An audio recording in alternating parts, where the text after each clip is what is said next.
8,000 piso kada buwan ang sweldo ng dating kasambahay na si Gina Macahilos nang magsimula siyang mamuhunan sa stock market noong 2010. Kung gusto niyong yumaman, magkaroon kayo ng long-term plans sa buhay. Kasi pag mas malayo ang pananaw, no? Anong gagawin ko next year? Anong gagawin ko 2 years from now?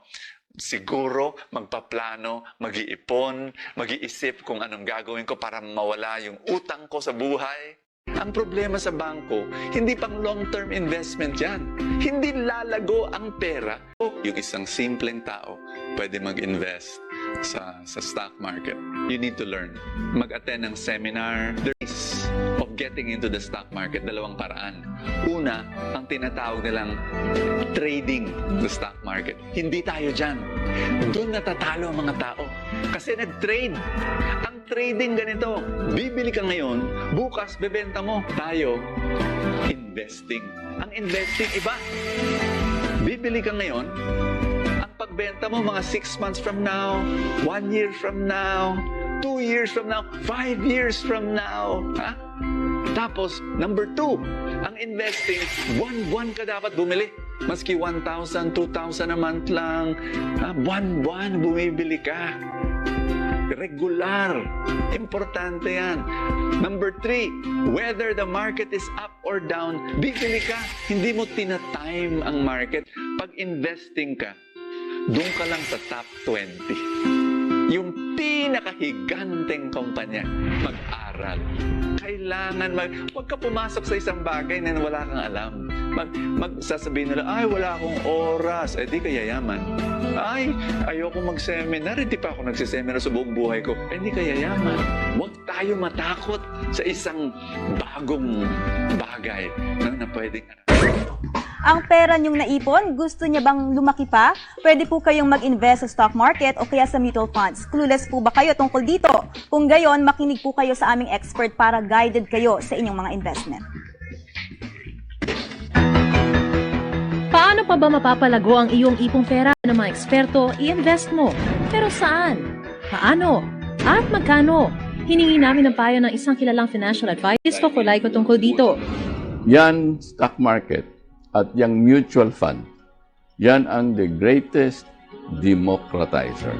Ang problema, hindi alam ng wala. Isa sa mga inirekomendang investment ay ang stock market. Ngunit hindi niya ito'y pinapayo sa mga hindi aral sa kalakaran ng stock market. Sa halip, pwede nilang subukan ang mutual fund investment. Babakas ka na lang. At yung fund na yan, bilyon ang pera niya. So kung sila'y naka-invest, sa 20 stocks, yung 10,000 mo, sama rin doon. Sa 20 stocks, hindi lang sa isa. Ang kakampi natin, time, hindi timing. Alam mo ba yung 33 pesos a day mo? Kung kikita ng 20% yan, walang tigil. In 40 years, alam mo kung magkano pera mo? 97 million. May 3 uri ng mutual fund na pwedeng pasukan. Depende kung gaano ka ka-agresibo mag-invest. May stock fund na inilalagak ang iyong pera sa stocks ng iba't ibang kumpanya.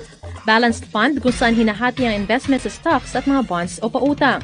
At meron ding bond fund na puro sa government at corporate bonds ilalagay ang iyong pera. Ayon kay Kulayko, mas mainam na patagalin ang investment nang hindi bababa sa 5 taon. May talo ba? Meron. Matatalo ba? Malamang hindi. Kung regular ka mag-invest. Same amount, kung kaya mo buwan-buwan, o every other month, o every year, o kahit na anong gamit yan, basta't regular.